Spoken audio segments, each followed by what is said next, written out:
The ancient Mayans hammered seashells into their jaws to replace missing teeth. That probably hurt. Those seashells were likely the first dental implants.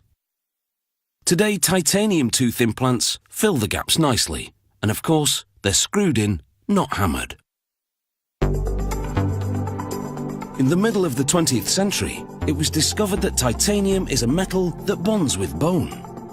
It revolutionized restorative dentistry, making enduring tooth implants possible.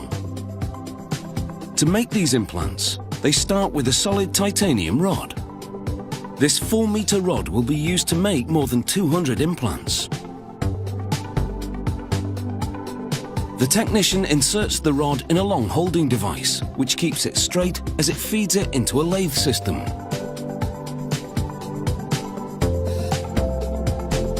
The titanium rod spins as computerized tools slim it down and cut threads into it. These threads will help anchor the implants in the patient's jaw. The lathe pushes the rod out and then pulls it back in repeatedly to assist the shaping process. A tool now grips the implant while another cuts it to length. Then a computerized drill hollows out the implant and carves threads inside for attaching the ceramic tooth. In minutes, a solid metal cylinder becomes a hollowed and threaded implant. A robot now retrieves the implant from a colleague and transfers it to a cleaning station, and then over to what's known as a vision measuring system. Here, a camera takes pictures of the implant from all angles and sends the images to a computer for analysis. The computer confirms the dimensions are exactly right. Then the robot collects the implant and places it in a slot in a tray. Once filled with implants, a technician screws a mesh lid on the tray and slides it into a metal basket. This holds them steady for cleaning in a special washing machine known as a vapor degreaser. Inside, solvent vapors envelop the parts to clean off residual lubricant oils used during the cutting process. An implant is transferred to a holding device, which secures the implant for the next robot to press a plastic collar onto it. This collar is temporary. It will serve as a mask to protect the outside of the implant as the top undergoes a process of colorization.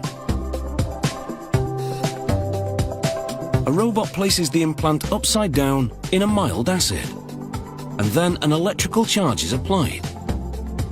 Different colors will appear at different voltages to color code the part and indicate the diameter. The process is called anodizing. The masking collar now comes off.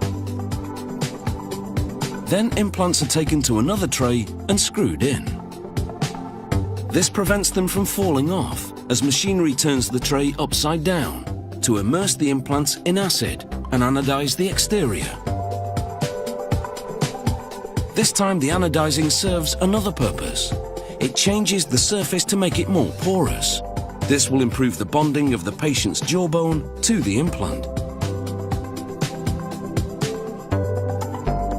The implant sparkles in a solution as it undergoes a transformation.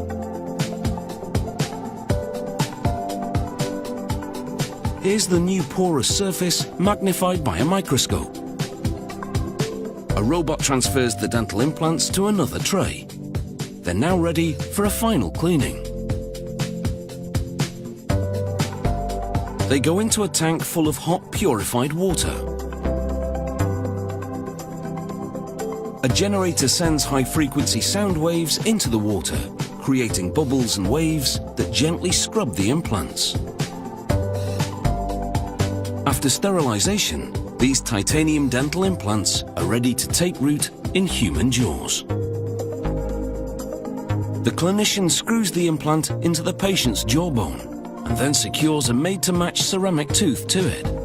Over time, bone will fuse with this artificial tooth, providing a long-lasting tooth replacement and giving the patient every reason to smile. Open wide.